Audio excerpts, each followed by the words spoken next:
우리 구약 성경을 보게 되면은 이 건축에 대한 그런 내용들이 몇 군데 나옵니다.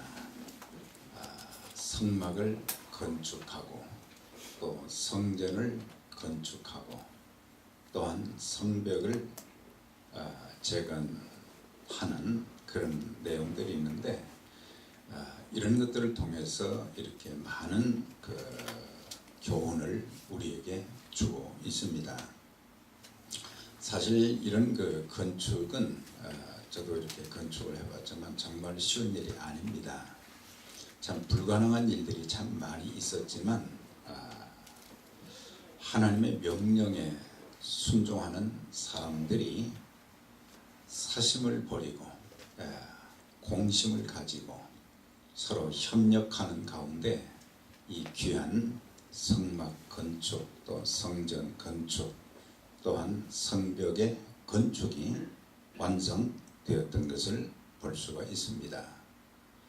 이와 마찬가지로 교회도 교회를 그리스도의 피로 값주고 사셨다 그랬잖아요. 그래서 주의 몸된 교회가 예배가 살아있는 교회, 또한 서로 사랑하고 화목하는 교회, 또한 모두가 받은 은사와 재능에 따라서 겸손하게 섬기는 교회, 영혼 구령을 위한 선교의 공동체로 세워지는 건강한 교회는 그냥 세워지지 않습니다. 우리가 느헤미야 이 3장을 보게 되면은 교회라는 그런 단어는 전혀 나오지를 않습니다만은 이런 성벽 건축을 통해서 교회를 우리가 어떻게 세워가야 되는가, 그런 많은 교훈들, 원리들을 우리가 이렇게 배울 수가 있습니다. 사실 이스라엘 백성들은 주전 586년에 바벨론에 의해서 나라가 폭삭 망했습니다. 성전도 파괴되고 성벽도 무너지고 또 백성들은 바벨론의 포로로 끌려가고 그리고 거기서 70년 동안 많은 고난을 겪게 되었습니다. 그런데 하나님의 때가 되어서 이제 하나님이 그 백성들을 이제 세 차례에 걸쳐서 해방시키게 되는데 그 마지막 3진으로 1차는 수룹바벨, 2차는 에스라, 3차는 느헤미야의 주도하에 바벨론에 있는 사람들이 이제 본국으로 돌아오게 된 것입니다. 특별히 이 느헤미야가 술관원이라고 그랬어요. 상당히 이 높은 지위에 있는 사람이었는데 자기 동생 하나니를 통해서 들은 소식은 바로 예루살렘 성이 이렇게 참 무너지고 또 그 성에 살고 있는 사람들이 굉장히 고통을 당한다. 또 성문이 불타있다. 많은 이방 민족의 그런 공격을 받아서 참 힘들어하고 있다는 그런 소식을 들었어요. 사실 그는 바벨론 땅에서 편히 잘 지내는 사람이었지만은 그 얘기를 듣고 나니까 너무 가슴이 아팠어요. 우리나라가 왜 저렇게 되었을까? 또한 예루살렘에 있는 사람들이 얼마나 참 힘들어하는 그런 삶을 사는가, 그런 마음속에 참 안타까운 마음을 가졌어요. 그렇지만은 자기와는 전혀 상관이 없는 일이기 때문에 그냥 지나칠 수도 있지만 그 문제를 놓고 하나님 앞에 안타까운 마음으로 기도를 시작했어요. 1장에 보면 하나님 앞에 회개 기도를 하면서 이것이 바로 우리의 선조와 또한 우리 모두의 죄, 저의 죄 때문에 그렇게 되었습니다. 그렇게 참 회개하면서 하나님 앞에 기도하는데 하나님께서 그에게 큰 꿈을 주신 거예요. 비전을 주신 거예요. 사실 예루살렘 성벽은 거의 140년 동안 이제 무너진 이후에 세워지지 못했다고 그랬어요. 참 그런 가운데 하나님께서 나를 통해서 그 일을 하시면 좋겠다. 그래가지고 4개월 동안 금식하며 이렇게 기도하는 가운데 하나님께서 이 모든 과정을 인도하셨어요. 왕의 마음도 움직여서 이제 해방하는 또 해방시키는 그런 일도 있었고 또 예루살렘에 가서 총독으로서의 그런 역할도 잘 감당해라. 참 그런 가운데 예루살렘에 가가지고 백성들에게 참 우리가 지금 당한 그런 그 환난과 또 많은 고통과 아픔 있지만은 우리가 이 성벽을 재건해서 우리가 이제 좀 평안한 생활 백성들이 참 행복하게 지낼 수 있도록 그렇게 하자. 그랬을 때에 백성들이 한 마음이 되었다. 지도자와 백성들이 한 마음이 되어서 사실 그렇게 오랫동안 무너져 있던 황폐했던 그런 성벽이 52일 만에 재건되었다. 건축되었다. 이거는 참 불가능한 그런 일이었는데 어떻게 해서 그렇게 되었을까? 우리가 보면은 하나님의 모든 일은 기도 없이는 안 된다는 것을 가르쳐주고 있어요. 그래서 성경에 보면 모든 일들을 진행할 때 보면은 하나님의 사람들이 하나님 앞에 간절한 마음으로 기도했던 그런 내용들을 많이 볼 수 있어요. 그래서 하나님의 일은 하나님께서는 그분의 일을 이루어 가실 때에 바로 기도하는 사람들을 통해서 일을 이루어 가신다. 그걸 이제 가르쳐 주고 있어요. 그래서 기도가 중요하다는 것은 어제도 말씀을 드렸고 또 한 가지 중요한 것은 지도자들이 먼저 본을 보였다 그랬어요. 오늘 그 3장 1절에 보면 대제사장 엘리야십이 그 형제 제사장들과 함께 일어나 양문을 건축했다. 양문은 쉽게이트라고 그래가지고 이제 하나님 앞에 제물을 드리는 그 짐승들 특별히 양들이 들어가는 곳이라 그래서 쉽게이트라고 그러는데 그 양문부터 처음 출발을 했던 것을 보게 되는데 대제사장들이 또한 제사장들이 중수하였고 마무니로부터는 제사장들이 자기 집과 마주대한 부분을 중수하였고 대제사장, 제사장이 3번 여기서 3장에 나오는 것을 볼 수가 있어요. 사실 그 제사장들이 하는 일이 뭐겠어요? 하나님 앞에 백성들을 대신해서 제사드리는 제사를 주관하는 그런 일을 하고 또 하나는 제사장들의 역할은 뭐냐면 백성들을 위해서 하나님 앞에 기도하는 그런 그 직책이거든요. 그런데 이 사람들은 건축하고는 아무 상관도 없는 그런 직책을 가진 사람들이지만은 지금 그들이 그 백성들이 겪는 고통을 볼 때에 그냥 지나칠 수가 없었어요. 그리고 사실 이 대제사장이나 제사장들은 느헤미야가 총독으로 와가지고 말이죠 저런 일을 벌이는 것을 별로 좋아하지 않았던 사람들이에요. 그런데 그런 사람들이 뭘 생각했느냐? 첫째는 하나님이 뭘 원하신다는 것을 알았고 둘째는 백성들이 겪는 그 고통 이방 민족들이 계속해서 무너지는 성벽에 그쪽을 뚫고 들어와 가지고 휘저어놓고 가고 말이죠.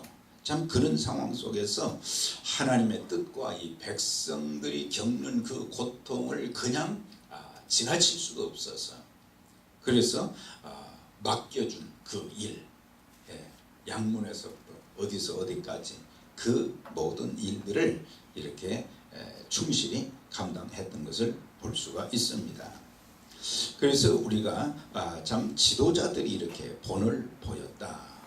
참 중요한 것이 어디든지 사실 지도자라고 칭하는 사람들은 많지만 진정한 지도자를 찾아보기가 참 힘든 시대가 오늘의 시대예요. 사람들은 전부 머리가 되기를 좋아하지만은 머리의 역할을 잘 감당하지 못하고 있어요.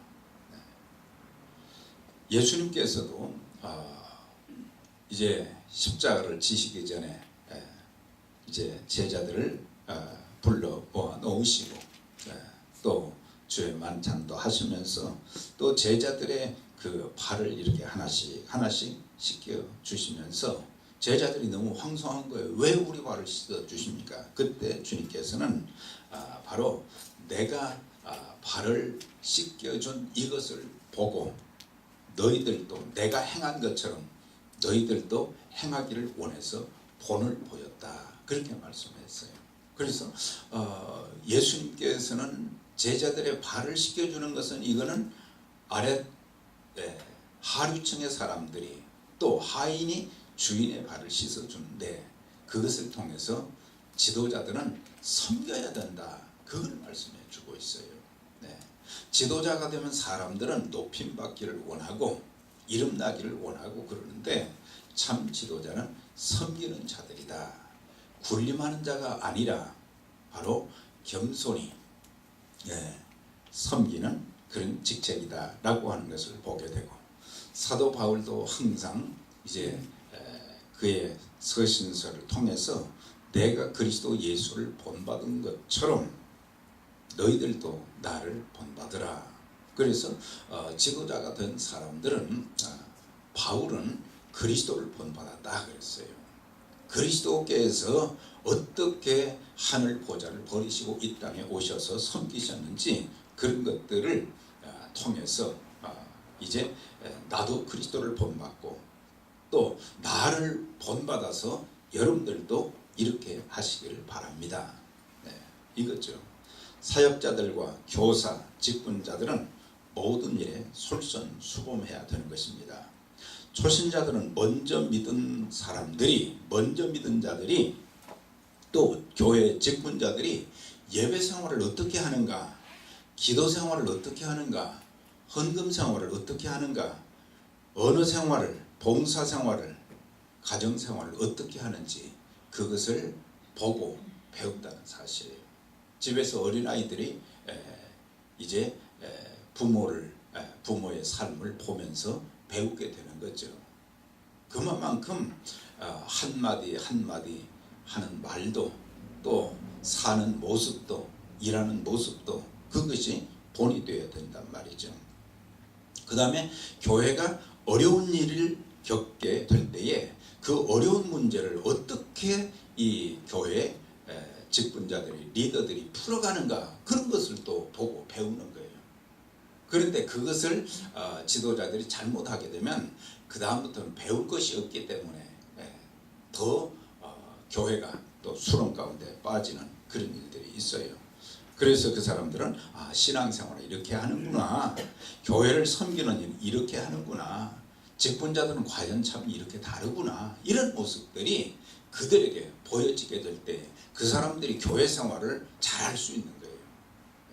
그리고 교회가 화평하게 되어지고 하나님이 기뻐하시는 그런 일을 해나갈 수 있기 때문에, 그래서 교회를 세워가는 데 있어서 첫 번째 가장 중요한 것이 기도요. 둘째는 본을 보이는 거. 본을 보이는 거.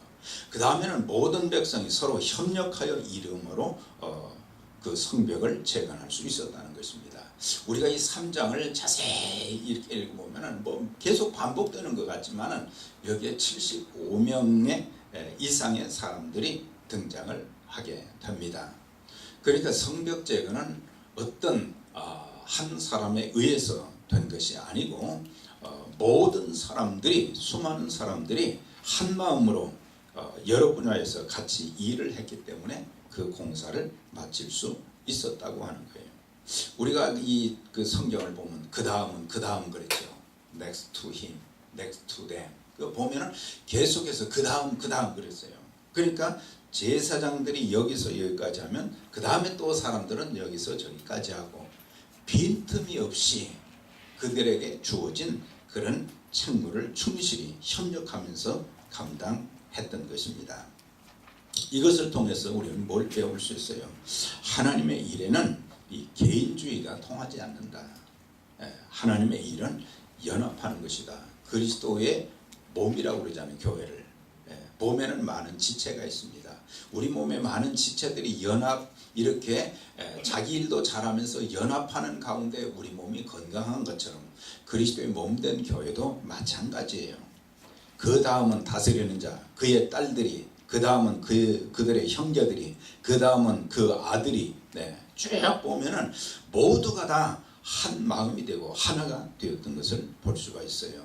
전도서 4장에 보면은 두 사람이 한 사람보다 낫다 그랬어요. 두 사람이 함께 누우면 따뜻하다 그랬어요. 한 사람은 패하거나 두 사람은 능이다 하나니 삼겹줄은 끊어지지 않는다. 이건 뭘 가르칩니까? 연합을 가리키는 거죠. 연합을 가리키고 협력을 가리키는 거예요. 요즘 가장 많이 교회뿐만 아니라 이 회사에서 많이 사용하는 그런 단어가 있어요. 그건 뭐냐면 팀워크입니다. 팀워크. 팀워크, 서로 연합하는 거.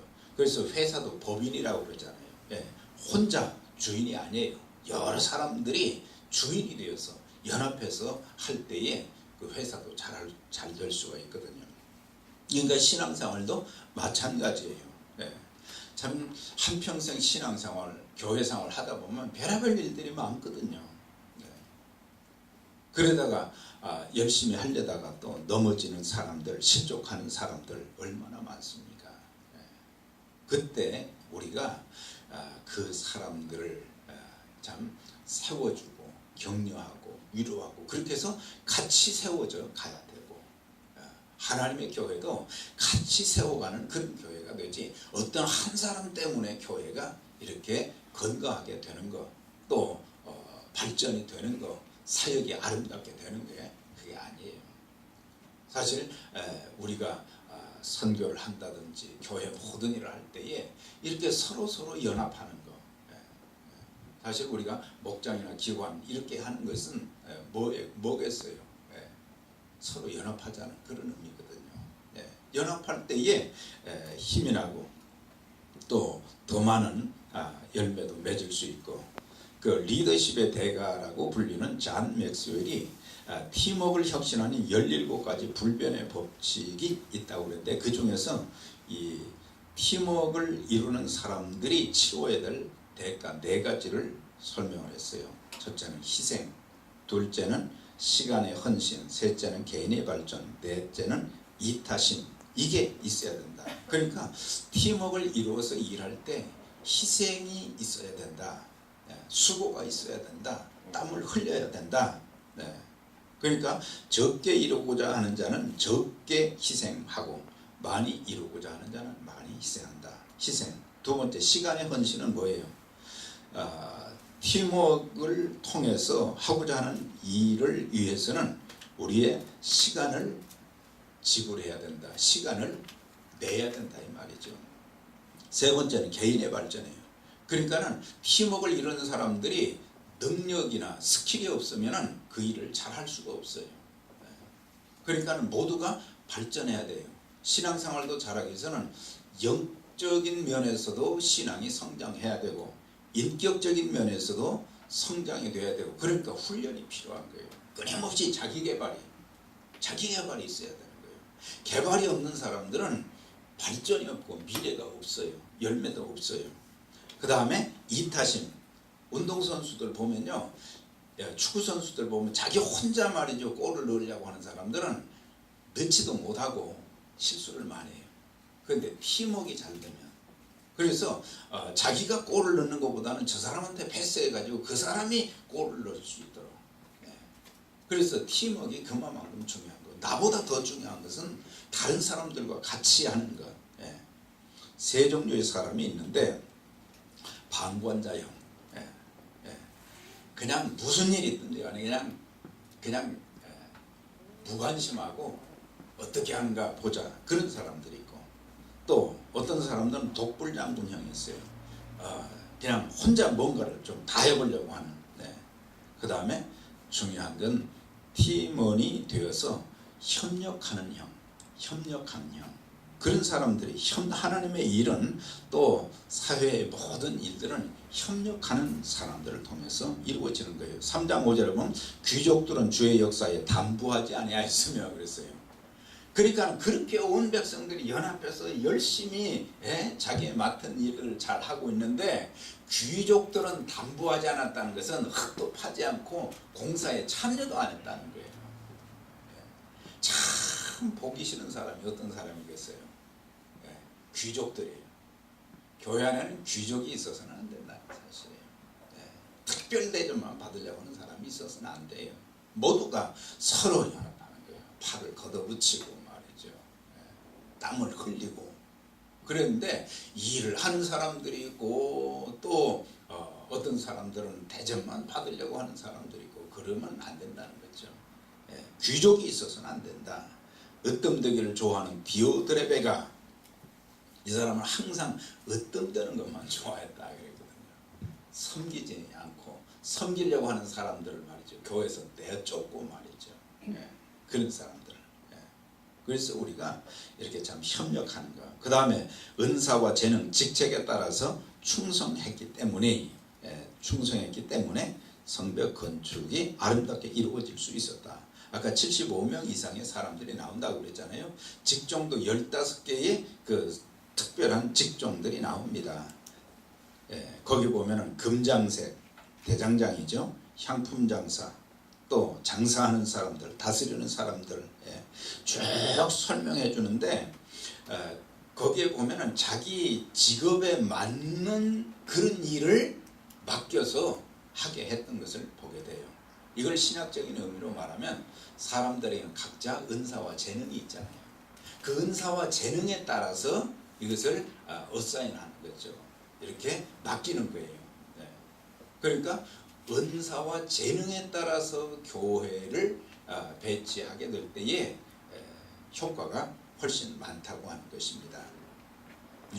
왜 은사와 재능을 주셨느냐? 하나님의 일을 이루기 위해서예요. 모든 은사와 재능들은 하모니를 이루어요. 나만 잘하면 되는 게 아니에요. 같이 잘해야 되는 거죠. 같이 잘해야 돼요. 차장대 하는데 말이죠. 소프라노로 잘하는 사람인데 자기가 잘한다고 그냥 혼자 소리만 높여보세요. 엉망이 되는 거잖아요. 하모니를 이루어야 돼요.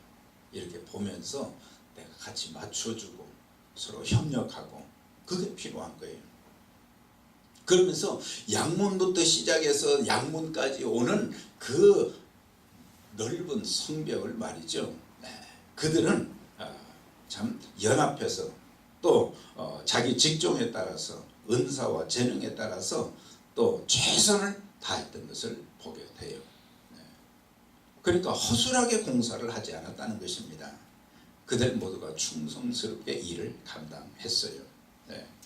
맡은 자에 구할 것은 충성이라고 그랬어요. 다른 거 없어요. 지극히 작은 것에 충성된 자는 큰 것에도 충성되고 지극히 작은 것에 불의한 자는 큰 일에도 이제 불의하다 그랬거든요. 그러니까 작은 일이 별거 아닌 것 같지만 그 하나 때문에 뚝이 무너지는 것도 말이죠. 아주 조그만 구멍에서 물이 나오는 그것을 방치했다가 나중에는 뚝이 무너진다고 그러잖아요. 우리 작은 것이 우리 한 사람 한 사람이 별것 아닌 게 아니에요. 우리 한 사람이 그만큼 우리 교회 안에서 참 중요한 분들이에요. 그런데 그 역할을 감당해야 된다. 자, 그럼 충성이라는 뭔가 아주 작은 일에도 열심히 하는 거. 아주 작은 일에도. 그 다음에 꾸준히 하는 거예요. 그 다음에 세 번째는 끝까지 하는 거예요. 끝까지 하는 거. 중간에 포기하지 않는 거예요. 그 다음에 지금부터 시작하는 거예요. 나중부터가 아니라. 그 다음에 모든 일에 자신을 과시하는 것이 아닌 하나님의 영광을 위해서 하는 것이다 라고 하는 거예요. 자, 이제 정리하면서 여기 말씀 보면은 느헤미야가 이 3장을 통해서 성벽을 건축하는데 모든 백성들이 연합해서 52일 만에 완성했다. 이건 기적이에요. 기적이에요. 하나님의 놀라운 기적은 어디서 나타나느냐? 조금 전에 말씀드린 그 몇 가지 원리를 통해서 하나님의 교회는 참 건강하게 놀랍게 확장되어지고 부흥되어지고 하나님의 큰 일이 일어날 수 있다는 것을 우리에게 가르쳐 주고 있어요. 어떤 건 100년이 돼도 못하는 일들을 100년이 넘도록 못한 일을 50일 만에 했다고 하는 것은 그 모든 일, 이 사람들이 이렇게 하는 가운데 하나님의 손이 도우셨기 때문에 그게 가능한 거예요. 하나님의 손이, 우리가 열심히 하고 하나님의 손이 도우면은 하나님의 놀라운 역사가 우리 교회 안에 끊임없이 계속해서 일어날 수 있다는 사실이에요. 전에도 이랬으니 뭐 앞으로도 뭐 그렇지, 그게 아니에요. 네. 우리 좀 이제 이런 하나님께서는 우리를 도우시기를 원하고, 우리 교회가 참 잘 되기를 원하시고, 우리 교회가 사역을 앞장서서 감당하기를 원하시는데, 우리가 서로 이런 원리를 통해서 연합하고 헌신하고 그러면은 하나님의 역사가 참 소문나는 교회로 세워져 나갈 수 있는 거예요. 그런데 여기 보니까 다른 사람의 이름은 75명 이상의 사람들이 이름이 다 적혀 있어요. 예. 그건 뭘 가르쳐요? 우리가 수고한 모든 것들, 우리가 예수 믿을 때에 예수 믿으면은 하늘나라의 생명록에 우리 이름이 기록되는 것처럼 하나님은 우리의 수고를 다 기억하고 계시고 기록해 두신다는 거예요. 그 다음에 느헤미야는 자기 이름은 거기서 빼버렸어요. 사실 제일 주된 멤버가 누구예요? 느헤미야예요. 근데 자기 이름은 뺐어요. 진정한 지도자라는 것을 여기서 볼 수 있어요. 아, 내가 다 했다. 그 사람들의 희생과 헌신을 통해서 자기 이름만 냈는데 그게 아니죠.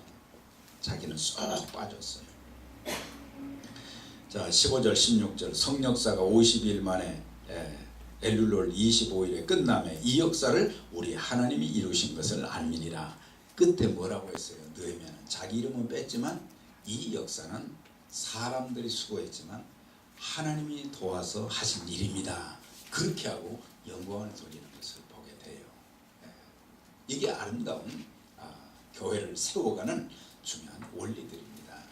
우리 모두 참 여러 가지 힘들 때도 많지만 주님께서 우리에게 허락해 주신 주님의 몸된 교회 참 이렇게 잘 세워가서 마지막 시대 때 하나님 앞에 참 귀하게 쓰임받는 하나님의 영광이 드러나는, 하나님이 살아서 역사하시는, 하나님이 이렇게 하셨다는 그런 감정이 넘치는 그런 교회로 세워가는 일에 저와 여러분 모두가 같이 귀하게 쓰임받기를 주의 이름으로 축원합니다. 아멘. 자, 우리 다 같이 한 목소리로 기도하겠습니다.